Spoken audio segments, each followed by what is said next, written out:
একদম ভর দুপুরে রোববার উনি আমাকে ফোন দিয়ে বললেন যে আমি ডক্টর ইউনূস বলছি, দেশের সেবাও করার সুযোগ পাওয়া যাবে। তো আরেকটি প্রশ্ন করার লোভ আসলে সামলাতে পারছি না। আপনার কাছে প্রশ্ন, প্রফেসর মোহাম্মদ ইউনূস আপনাকে খুঁজে পেল কিভাবে? এটা একটা আমার নিজের কাছেও একটা বড় প্রশ্ন। আগে কি যোগাযোগ ছিল, পরিচয় ছিল? অল্প করে যোগাযোগ ছিল। আমি যখন অল্প কিছুদিনের জন্য মাঝখানে বাংলাদেশে ছিলাম, তখন গ্রামীণ টেলিকম ট্রাস্টে আমি কিছু ভলান্টারি ওয়ার্ক করেছিলাম, একদমই প্রো বোনো, ওনাদের ফান্ড অ্যালোকেশন রিলেটেড, বাট খুবই নমিনাল যোগাযোগ। আমি এটাকে মানে এমন না যে ওনার বাসায় গিয়ে আমি বিকালবেলা বসে চা খেয়েছি বা ওনার সাথে অনেকক্ষণ বসে আড্ডা হয়েছে, এরকম কিছু না। ওরকম একদম পার্সোনাল লেভেলে খুব খাতির আছে ছিল এরকম বলতে পারি না।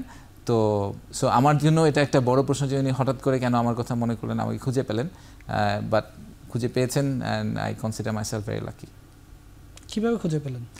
একদম ভর দুপুরে রোববার উনি আমাকে ফোন দিয়ে বললেন যে আমি ডক্টর ইউনূস বলছি, এবং আসলেই আমি এটা নিয়ে লিখেছিলাম যে উনি আমাকে হঠাৎ করে ফোন করে বলেছেন যে তোমার জন্য বাংলাদেশে একটা চাকরির ব্যবস্থা আছে, আমার মনে হয় যে এই কাজটা তুমি ঠিকভাবে করতে পারবা এবং একটা দেশের সেবাও করার সুযোগ পাওয়া যাবে, তো তুমি if you are willing to come. Obviously আমি ওনাকে ফলো করছিলাম, এবং ফলো না করার তো একজন বাংলাদেশি হিসেবে কোনো উপায় নেই।